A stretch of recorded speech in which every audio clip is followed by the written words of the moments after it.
what's up, guys? JC here with Wrong and Strong. Welcome to another episode. And if you're part of my team, you already know what time it is.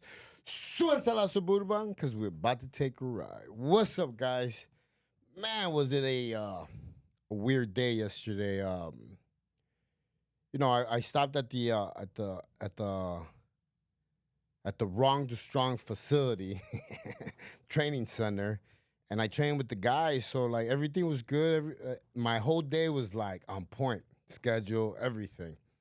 I even felt like I had done my God work, everything. And I get home, and ever since I moved into this condo, I live up north. I live up north where in the area where I live, there's not too many people that look like me. Everybody's white. I'm just gonna flat out say it. I mean, there's no else way to say it. And there's this neighbor that you know the best way I could describe him is as a very immature gentleman that just hasn't been through a lot. He sits in his car, he drinks, he smokes, and he started befriending me. But he started befriending me because he's one of those people that needs something. You know what I mean? Like he wanted the font to get in the pool. He wanted like it's just I was trying to keep my distance from him. I was trying to keep my distance from him. Um, I don't enjoy being around people that drink. It's just I just don't, and I'm very, very transparent. I'm very, very I draw the line right away. Like, I just have lines that people don't cross, and I make sure that I tell people, because before, I would be afraid to say things. And so yesterday what happened is this guy's been befriending me, right? The other day he asked me for my pool key, and then he never brought it back. I had to go look for him for me to be able to get into my own pool. Um, and once I sat there and I argued with a grown man why I needed my own key back, I said to myself, okay, that's it. I cannot be around that dude. Uh, I can't associate with him. I made the decision to stay away. Well, yesterday when came home from work, I'm walking out with my dog and my wife, and he's on the stairs, right? And he starts trying to talk to me, and I was like, "Hey, brother, I'm good, man. I don't do well with people. I just, I want just leave me alone, please." Well, it's funny how people when they don't get what they want, they act like children. They act, and this is being, I guess you could say, hurt, pain that used to be me. But just because that used to be me doesn't mean that I have to feel like I need to help them or like I tell people all the time, like you can't save everybody, like you can't help everybody. Some people have to struggle on their own. They have to do their own thing. And he started threatening me. He started telling me that I didn't want to make enemies with him. He started taking pictures of my license plates, my car. Uh, started talking crap in front of my wife. And it took every ounce of me to not react, to not say nothing. It took every ounce of maturity that I've learned in the past 3 years to do what was right. And what was right goes against every rule in my book that I grew up with, and that means I had to call the cops. I had to call the cops because he was threatening my life. My wife felt unsafe, so I call the cops. Right, they come the first time. They supposedly didn't find me, so they left. So they come again, and plain as like black and white, you could see it, man. Like as soon as the cops get off, one of them doing his job, non-judgmental, nothing. The other one was looking at me up and down, like he was already judging me. I could tell by the disgust in his face how he was looking at me. Um, he wasn't listening to what I was saying. Nothing, like nothing at all. It it made me feel that if I wouldn't have been at the maturity level I would have been I'm in now, I would have probably went to jail because he was already looking at me like I was the guilty one, even though I was the one that called. Anyways, it's funny how I saw that right away, right? And he wasn't even trying to pay attention to nothing I was saying. As soon as my significant other comes out, she's white, he starts talking to her, asking her, not even acknowledging my presence. The other cop, kudos to that cop, man. He did his job. He treated me with respect, serve and protect. He treated me like a gentleman, like a man, like a police officer should treat everybody before they start, slapping cuffs and judging and stuff like that. He listened to what I had to say. Of course, then they went to go speak to the gentleman, and man, he made up some crazy ass stuff. Like he said that I opened up the door when he didn't give me my key, that I was threatening him, and it was crazy because like I told the cop, I have a job where I can't give myself that luxury of treating people like that or even doing that. Why? Because there's a million eyes on me, and not just that, is that I walk the walk, talk the talk. Like I've changed. I don't do that no more. But my record says it different. Of course, they're gonna run my name. It's gonna look really bad. But like I told the officer, I work with police officers. I work with military. I work with felons. I work with a variety of people. And I teach them to not act like this. No, I didn't go up to his car and open his door. Did I want to? Yes. But I didn't because I have a responsibility to carry myself with dignity, respect, because of what I'm teaching, what I'm coaching, and what I'm trying to, show to these people that are coming home from prison. If not, I'm just acting just like the rest of. I'm just acting like me, the old me, and everybody else. It was refreshing to see that cop do his job because if I would have been there alone with the other guy, it would have been a whole different story. And you know, it was so hard for me to call the cops. I even called one of my buddies that he's Phoenix PD. You know who you are. And I called him and I was like, what should I do, man? I want to cover my butt. Why? Because I live in a very, very white neighborhood up north in Cave Creek. And guess what? Who's going to look bad? Me. I'm going to look bad. My record, everything.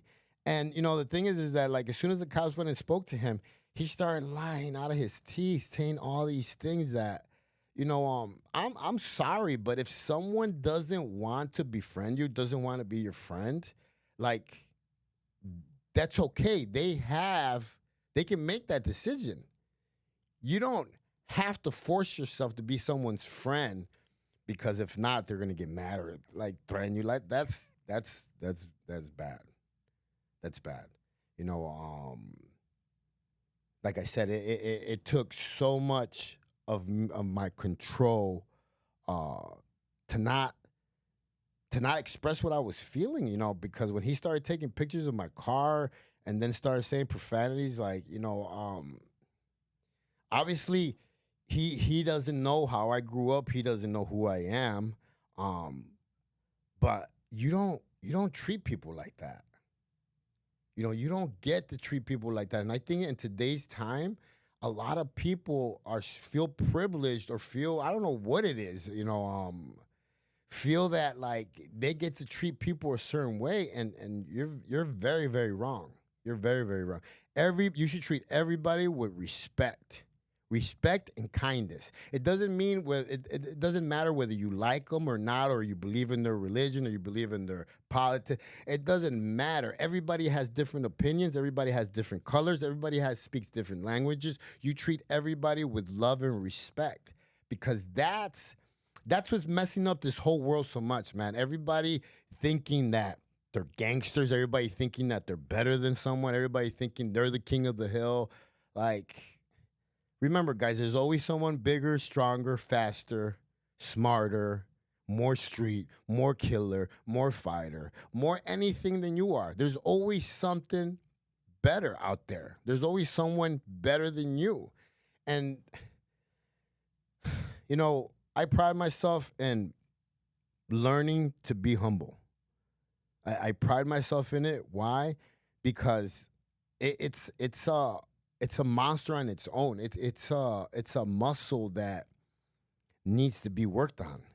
And I look at faith, I look at trials, I look at all these things as like workouts, almost as muscles, because it took time for me to actually believe that God actually like loves me. It took time for me to actually learn that I didn't have to speak and like say bad words. I didn't have to do things to make myself feel like I was part of this world. Like I didn't have to do a lot of things. But there was a point in my life where I chose to do all those things, and all it brought me was guilt, shame, um, just feelings that made me, not I shouldn't say made me, feelings that I went and I drowned in toxic relationships, drugs, bad friendships, just all around negative stuff, bad karma. You know, I was so proud of myself yesterday because one, I didn't lose my temper. Two, my heart, I wasn't triggered because a lot of the stuff that he did yesterday are triggers for me. Um, he's a big guy. He's about 5'10", about 300 pounds. He's a big guy. You know, I'm I'm not that big. A lot of people think that I'm only 5'6". I'm only 5'6", 200 pounds. Yeah, I'm a little pit bull, but he was a big guy, and the way that he was getting aggressive, and the way that like I see like mental health stuff in him, the way he happy, crazy. It's just not. It's a ticking time bomb. I believe that men have such a hard time expressing their feelings, have such a hard time saying sorry, have such a hard time, I guess you could say working through their traumas, that it takes us. I feel like it takes us a little bit longer to kind of break down those walls and kind of trust someone to help them guide them through that stuff, because a lot of my guys that I know that came home from prison, you come home, and I've said this before. If you've done any amount of time in prison, you don't come home the same. You don't come home the same. And I believe that because I saw it firsthand. I saw a lot of guys come home after seeing a lot of horrific stuff, and pretty much all they do is tell you, get a job, start your life. So what happens is that these guys, yeah, they try to do what's right. They go, boom, they get a job, they start working, they start drinking, because deep down inside, they're depressed. Deep down inside, they're struggling with mental health stuff, PTSD, all this stuff, and they don't know it. They just gotten used to feeling like that. So they'll drink, and pretty much what they'll do is go to work, come back, drink, and that's how they'll live the rest of their lives. That's not life. You know, Life is waking up and having this peace in your heart, having this joy that doesn't need to be filled with women, with drugs, with you know what it gets filled with? It gets filled with God. It gets filled with your fellowship. It gets filled with service. It gets filled with teaching people. It gets filled with helping, I guess you could say, helping this world be a little bit better than how we came into it. Something like that. I've heard that saying before. Like, leave it a little bit better than you found it. And it took me time to learn. I'm not sitting here preaching, saying that I'm this, I'm that. No, I'm far from any of those things. This is taking me time to learn. Just like it took me time to learn that God actually loves me unconditionally. Unconditionally. It took me time. Now I know. I know why he loves me. I know why he died on the cross. I know why all these things happened. And I know why I went through my sanctification. I know what I know all the steps that happened. I understand now. It's like I was telling someone yesterday, DMX was around me for so many years, and I watched him preach. I watched him sing to God, and I could never understand the love that he had for God. And this is way before I got saved. I couldn't understand why he had so much love for God when he was like so trapped in that addiction. Like I didn't believe in God back then. Like I really just prayed when I was in trouble or when I had stuff going on. Um, that was God for me. But I used to watch this man, preach, sing, and I used to watch him for hours. But it's not until now that I understand why he loved God so much through that addiction, through that pain, through all the stuff that he had been through. Now I understand because now I love God the same way that he did. Like I love my walk. I love what I'm going through, what I'm learning. Even yesterday, after I laid down, um, I was like, I handled that well. Thank you, God. Thank you, Jesus. But then in the morning I got up and I was worried to leave because now my wife is there, by herself until I get home. But even in those moments, we have to trust God and we have to have faith. Even in the darkest moments of our life, sometimes, I was telling the guys this morning, it's not easy. It's not easy to have faith. That's why you have to practice it. I tell people, you think I wanted to leave the gym? You think I wanted to leave the easy money that I was making at the gym? Why was it easy? Because I made a lot of it, and it was easy because I was good at it. I knew how to train people. I knew how to put diets together. I knew how to do stuff to get people where if they wanted to get stronger, fitter, leaner, it didn't matter. I knew how to do it, so I was good at it. But it took faith for me to leave the gym and focus all my energy into the studio, into my missionary work in the prisons, into public speaking workshops. Why? Because I felt that God needed me on more of an educational level than on a training level, if that makes any sense. I never imagined myself being a teacher or being a coach or being a mentor. Never. Even though I was on the streets teaching people how to do bad stuff, and that's what I was thinking about today. Like when we don't look at the bigger picture, God is always working. God is always up to something. He's always working, even when we don't see it, we don't hear it, we don't feel it. He's always working. Little did I know that I've been preparing my whole life for today, for everything, the studio, my workshops, my coaching, even writing books. Who would have thought JC would have been writing books? Anybody that grew up with me on 59th Street knows damn well I didn't know how to read and write. I went to Tonti school and I just got moved over and over until they passed me to high school. you know, I just couldn't sit still. I was always in trouble. I was always fighting.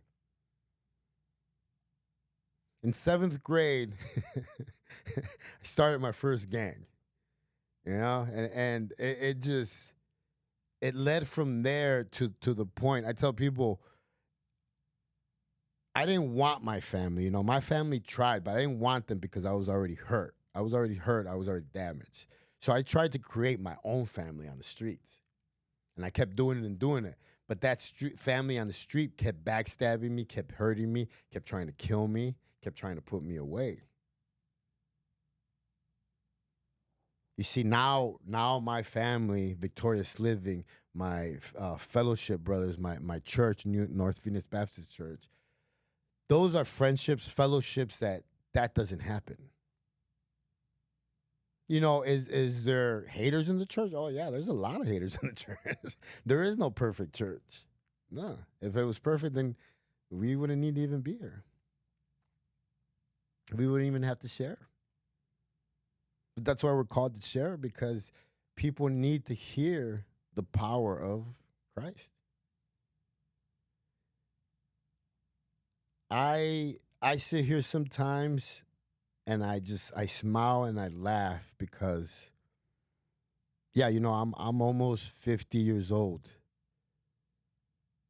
But man, I'm happy at 50 years old. I get to see my grandchildren on Sundays now. My daughter's getting ready to fly in from Chicago. My real family is coming together. And I have to believe that I went through the fire and I went through all that stuff that I went through to become the teacher that I guess I'm becoming. I'm taking, small business classes and I'm trying to learn as fast as I can. I'm reading books focused more on studio business. I'm reading and practicing my public speaking. Uh, my online coaching has done well. I've gotten better at it, but like I tell people, I'm not a cookie cut coach. Like I have programs. Yeah, I have the USP Max course. I have the Wonder Woman. I have courses, but they're mainly stories to help you go through stuff and teach you lessons, like give you the tools to pretty much, get certain stuff together, whether it's time management, whether it's nutrition, whether it's lifting, or whether it's just business or social media.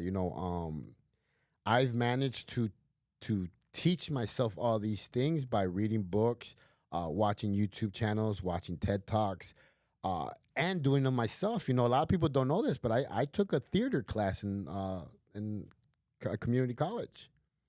I went there for 2 months, and it was the most awkward experience in my life. But I was serious about getting into movies. So guess what? That you have to take steps to do certain things. My long-term projects, the ranch, the halfway house, the all those other things, there has to be a game plan set in place in order to reach all those things, or else they just become dreams, things that you spoke about. I'm a planner. I'm a planner, and if it's not on my schedule, then I'm not doing it. Right now, look at studio time, content creation. We're right on the green. Then I got to train Ken. Then I got marketing for the studio. Then I got to do inbox and follow ups. I have a meeting here at 12 for the halfway house. Build. This is when I journal at home and I work on my programs. And I have family time. Then I read, take a shower. I'm in bed, no phone by 8 o'clock. It's it's the same stuff that I did in prison, man. Like control movement, walking the yard, going to education. Same thing. My name's JC. I am Wrong Strong. If you like this content, please follow, share this, and we'll catch you guys on the rebound.